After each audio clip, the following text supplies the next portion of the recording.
ధర్మస్థల కేసులో కీలక మలుపు చోటు చేసుకుంది. మరో 16 ప్రదేశాల్లో తవ్వకాలు జరపాలని కోరారు మాజీ పారిశుద్ధ్య కార్మికుడు భీమన్న. ఆ 16 ప్రదేశాలు ఎక్కడున్నాయన్న దానిపై ఇప్పుడు ఉత్కంఠ కొనసాగుతోంది.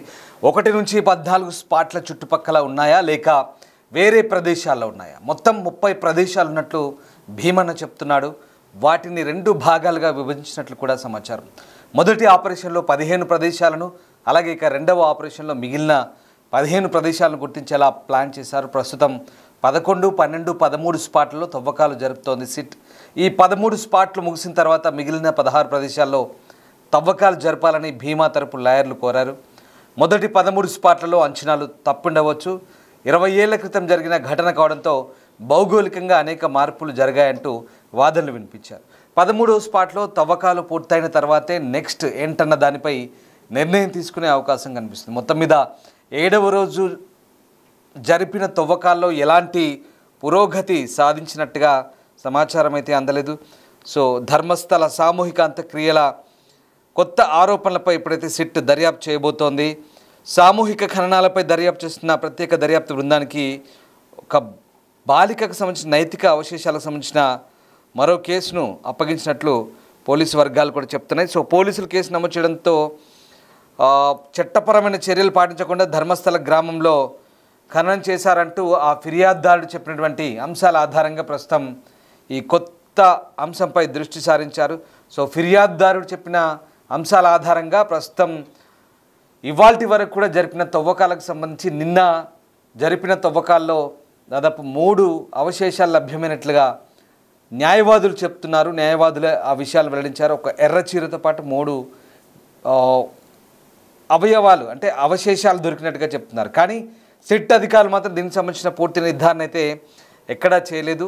ఇక 13వ స్పాట్లో తవ్వకాలు పూర్తయిన తర్వాతే మిగతా తవ్వకాలు జరిపే అవకాశం కనిపిస్తుంది. మొత్తం మీద ఆ విజిల్ బ్లోయర్గా మారిన వ్యక్తి మొత్తం 30 పాయింట్లు చెప్పినట్టుగా తెలుస్తుంది. అంటే తాను చెప్పిన కేంద్రాలు ఏవైతే ఉన్నాయో, ఆ ప్రదేశాలు ఏవైతే ఉన్నాయో అవన్నీ కూడా కొన్ని సంవత్సరాల కింద పూడ్చిపెట్టాడు కాబట్టి ఆ ప్రాంతంలో ఏదైనా జరిగి ఉండొచ్చు. అంటే భూమిలో పూర్తిగా కరిగిపోయి ఉండొచ్చు, లేదా ఆ ప్రాంతంలో వర్షం వల్ల వరద వల్ల కొట్టుకుపోయి ఉండొచ్చు అవశేషాలు, లేదా ఇంకేదైనా జరిగి ఉండొచ్చు.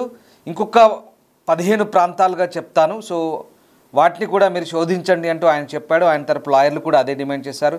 దీంతో మొత్తం 30 భాగాలుగా దాన్ని విభజించి 15 పాయింట్లు ఇప్పుడు సెర్చ్ చేయబోతున్నారు. అందులో దాదాపుగా సగం కంటే ఎక్కువ ముగిసింది.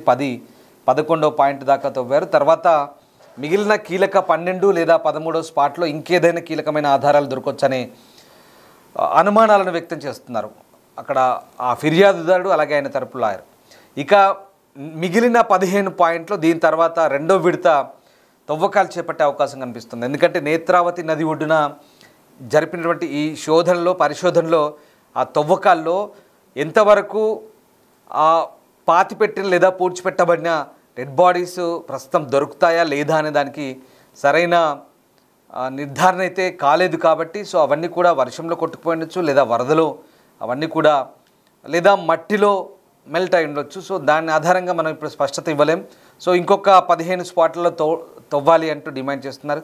సో 13వ స్పాట్ చాలా కీలకం కాబోతుంది. ఎందుకంటే 11వ స్పాట్కి వచ్చేసరికి అక్కడ 2-3 డెడ్ బాడీస్ దొరికినట్టుగా లాయర్లు చెప్తున్నారు. కానీ దానికి ఇంతవరకు అధికార బృందం కానీ ఎక్కడ కన్ఫర్మేషన్ ఇవ్వట్లేదు, అఫీషియల్ కన్ఫర్మేషన్ ఇవ్వట్లేదు. సో 13వ పాయింట్లో చాలా వరకు అక్కడ ఖననం చేశాను మృతదేహాలను చెప్తున్నాడు. సో నిజంగా 13వ పాయింట్లో కనుక అతను చెప్తున్నట్టుగా అధిక సంఖ్యలో కనుక అస్థిపంజరాలు కానీ అవశేషాలు కానీ దొరికితే ఇక ఈ అంశానికి బలం చేకూరినట్లే అయినట్టుగా మనం భావించాల్సి ఉంటుంది. ఎందుకంటే ఇక అక్కడి నుంచి తవ్వకాలు కనుక మొదలు పెట్టుకుంటూ పోతే ఖచ్చితంగా మరొక 15 పాయింట్ల వరకు కూడా తవ్వకాల్లో అతను చెప్పిన సాక్ష్యం ఆధారంగా ఎన్నో కొన్ని అవశేషాలు లభ్యమయ్యే ఛాన్స్ ఉండొచ్చు. ఎందుకంటే ఇప్పటికైతే వారం రోజులు అవుతుంది. ఇవాళ 11వ పాయింట్ దగ్గర తోడారు. సో ఇవాళకైతే ఏం దొరకలేనట్టుగా తెలుస్తుంది. సో మొత్తం మీద ధర్మస్థల ఖననాలకు సంబంధించి ప్రస్తుతం ఇంకా కొన్ని తవ్వకాలు జరపాల్సిన అవసరం అయితే కనబడుతుంది. సో ఏం జరుగుతుంది ధర్మస్థల్లో అనే ఉత్కంఠ అయితే కొనసాగుతుంది. సో మానవ అవశేషాలు దొరికినట్టుగా న్యాయవాది చెప్తున్నారు, కానీ అధికారులు మాత్రం అధికారికంగా ఎక్కడ చెప్తున్న సందర్భాలు అయితే మనకు కనబడట్లేదు. సో భారీ వర్షం అయితే కురుస్తుంది. భారీ వర్షం మధ్య ఆ ఫిర్యాదుదారుడు చూపించిన 11-12 ప్రదేశాల్లో సిట్ దర్యాప్తు అధికారులు, అలాగే ఈ Puttur division assistant commissioner Stella Varghese, SP Jitendra Kumar Dayama పర్యవేక్షణలో ఇవాళ తవ్వకాలు అయితే జరిగాయి. సో ఇక్కడ ఎలాంటి ప్రయత్నాలు ఫలించలేదు, ఎందుకంటే ఎటువంటి అవశేషాలు వాటి జాడలు లేవు. ఇప్పటివరకు తవ్విన 12 ప్రదేశాల్లో ఒకే ఒక ప్రదేశంలో మానవ అవశేషాలు కనబడబడ్డాయి.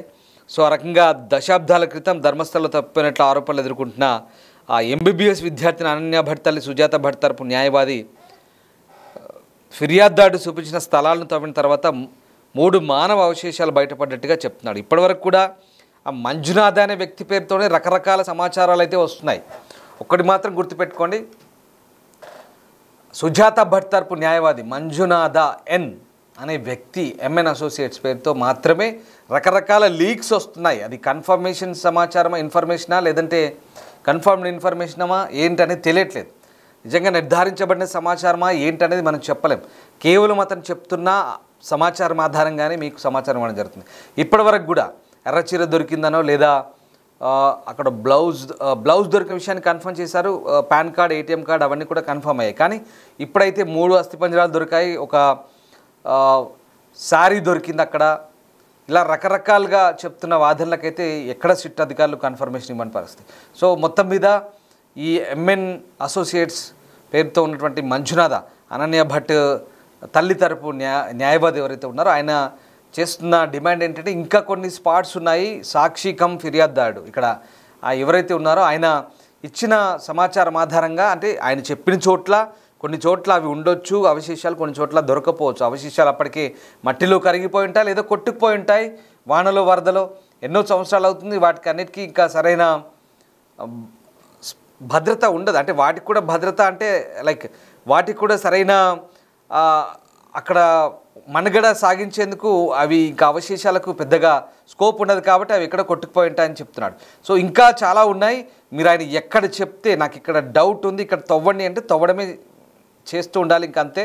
ఆ రకంగా మీరు ముందుకెళ్తుండాలంటూ ఆయన చెప్తున్న పరిస్థితి చూడాలి. మరి దాన్ని బట్టి ఇప్పటిదాకా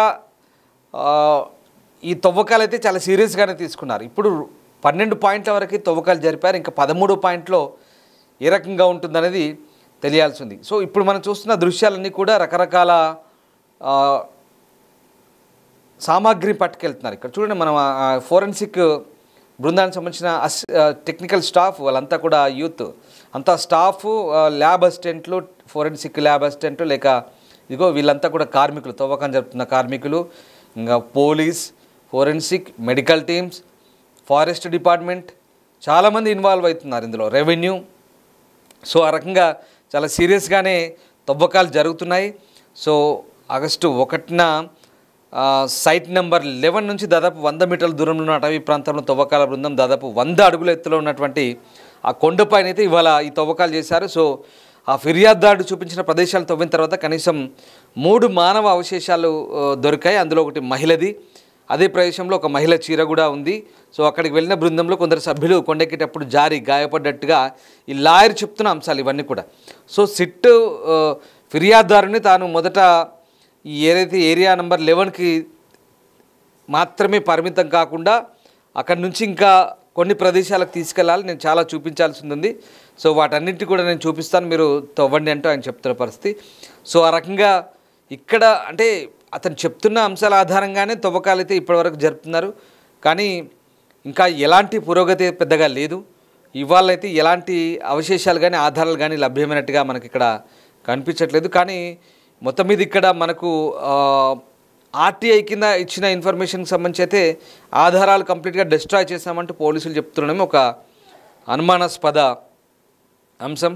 సో ఆ రకంగా ఇప్పుడు ఇంకా ఏం జరగబోతుంది, ఎలాంటి తవ్వకాలు జరుపుతారు, ఇంకా ఎలాంటి శోధన జరుగుతుంది అనేది మాత్రం ఇప్పుడు ఇంకా మనకు తెలియాల్సింది. సో మొత్తం మీద కర్ణాటక దక్షిణ ఈ జిల్లా అయినటువంటి ఈ ప్రాంతంలో ఇక్కడ జరుపుతున్నటువంటి మానవ అవశేషాలకు సంబంధించినటువంటి ఈ రహస్యం ఏదైతే ఉందో దీన్ని ఎట్లా ఛేదించబోతున్నారు, ఏం జరుగుతుందనేది మాత్రం ఇంకా ఆసక్తికరంగా ఉత్కంఠకరంగా మారుతున్న పరిస్థితి. సో ఏదేమైనా ధర్మస్థలంలో దేశవ్యాప్తంగా సంచలనం సృష్టించిన ఈ కేసుకు సంబంధించి సంచలన విషయాలే వెలుగులోకి వస్తున్నాయి. సో ఆ ఫిర్యాదుదారుడు విచారణ ఇస్తున్నటువంటి సాక్ష్యం ఆధారంగా విచారణలో జరుగుతున్నటువంటి తవ్వకాలకు ఇప్పటివరకు 11 ప్రాంతాల్లో అనుమానాస్పద మానవ అవశేషాలు అయితే అక్కడక్కడ లభ్యమైన పరిస్థితి. సో ఏడాదిన్నర నుంచి 2 ఏళ్ల కిందటిగా భావిస్తున్న ఓ మృతదేహానికి సంబంధించిన ఆనవాళ్ళు అయితే బయటపడ్డాయి. దాని ఒంటిపై చొక్కా ఉండడం, మెడకు ఉరివేసినట్టుగా తాడు ఉండడానికి కూడా సిట్ అధికారులు గుర్తించినట్టుగా ఇదొక లేటెస్ట్ ఇన్ఫర్మేషన్. సో ఇట్లా రకరకాల సమాచారాలు అయితే వస్తున్నాయి. ఈ అవశేషాలు ఒక మగవారి కావచ్చు అంటే ఫోరెన్సిక్ నిపుణులు అంచనా వేసినట్టుగా చెప్తున్నారు. సో మొత్తం మీద ధర్మస్థల్లో పారిశుద్ధ్య కార్మికుడు పనిచేసిన భీమా అనే వ్యక్తి ఇచ్చిన వాంగ్మూలం ఆధారంగా అయితే తవ్వకాలు జరుగుతున్నాయి. సో ఆ దశాబ్దాల కాలం పాటు దాదాపు 100కు పైగా మృతదేహాలను తన చేత బలవంతంగా పాతిపెట్టించారంటూ అతను కోర్టులో చెప్పాడు. అందులో మహిళలు, యువతులు, బాలికలు ఉన్నారు. వారిలో కొందరు లైంగిక వేధింపులకు గురైన తర్వాత హత్య చేయబడ్డారని ఆరోపించారు. దీన్ని సీరియస్గా తీసుకున్న కర్ణాటక సర్కార్ అయితే 4 IPS అధికారుల నేతృత్వంలో ప్రత్యేక దర్యాప్తు బృందాన్ని ఏర్పాటు చేసింది. సో ఆ రకంగా ప్రస్తుతానికైతే ఈ సామూహిక ఖననాల కేసుకు సంబంధించి జరుగుతున్న తవ్వకాలు నేత్రావతి నది వెంబడి అధికారులు తవ్వకాలు సాగిస్తూనే ఉన్నారు. సో ప్రస్తుతానికైతే ఇవాళ ఎటువంటి అవశేషాలు దొరికినట్టుగా సమాచారం లేదు. 7వ రోజు. సో వారమైంది ఇప్పటికే. ఇంకా మరొక వారం పాటు లేదా 10 రోజుల పాటు తవ్వకాలు జరిపే ఛాన్స్ అయితే కనిపిస్తోంది. ఇవన్నీ కూడా ఇప్పుడు ఫిర్యాదుదారుడు అతని తరపు లాయర్లు చేస్తున్న అప్పీల్ ఏంటంటే ఇంకా చాలా ఉన్నాయి, ఇంకా దొరకాల్సినవి ఉన్నాయి. ఈ కేసును ఎట్టి పరిస్థితుల్లో నీరుగార్చొద్దు, పట్టు విడవకుండా ఆ ఫిర్యాదుదారుడు ఇచ్చినటువంటి సమాచారం ఆధారంగా మీరు తవ్వుకుంటూ వెళ్తున్నారని ఖచ్చితంగా ఒక చోట కాకపోయినా ఒక చోట, ఎందుకంటే చాలా సంవత్సరాలు అవుతుంది, ఎక్కడో చోట ఉంటాయి ఖచ్చితమైన ఆధారాలతోనే అతను చెప్తున్నాడు. చాలా బలమైన సాక్షిగా ఉన్నాడు, అతనే స్వయంగా ఆ పని చేశాడు. కాబట్టి ఎట్టి పరిస్థితుల్లో దీన్ని తేలిగ్గా కొట్టిపారేసే అంశం కాదు ఇది. సో కొంత డిఫరెన్స్ రావచ్చు ఆ ప్రాంతాలకు సంబంధించి. అతను ఖచ్చితమైన ప్రదేశాలను గుర్తించవచ్చు లేకపోవచ్చు, ఎందుకంటే 10-15 ఏళ్ళు అవుతుంది కాబట్టి ఆయా ప్రాంతాల్లో తవ్వుకుంటూ పోతే మార్కౌట్ చేసుకున్న ప్రాంతాలనే కాక ఇంకా మిగతా ప్రాంతాలను కూడా తవ్వండి, ఖచ్చితంగా బయటపడతాయి, ఆధారాలు దొరుకుతాయంటూ వీళ్ళు చాలా ధీమాగా చెప్తున్న పరిస్థితి. సో దానికి సిట్ అధికారులు ఎలా స్పందిస్తారు, మిగతావి కూడా 2వ పార్ట్లో తవ్వుతారా, ఇది కంటిన్యూ అవుతుందా, తవ్వకాలనేటివి ఇంకా ఎంత సీరియస్గా దీనికి సంబంధించిన ప్రయత్నాలు జరుగుతాయి, ఎలాంటి ఆధారాలు దొరకబోతున్నాయి, ఈ ఆరోపణలకు సంబంధించి ఆధారాలు దొరికితే కనుక ఎలాంటి పర్యవసానాలు ఉండబోతాయని మాత్రం చాలా ఉత్కంఠ రేపుతున్న పరిస్థితి.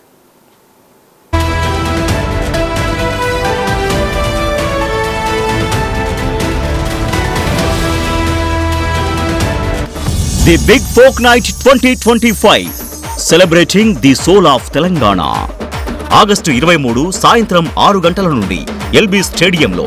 టికెట్స్ బుకింగ్ కోసం ఎంట్రీ వాలా యాప్ను డౌన్లోడ్ చేసుకోండి.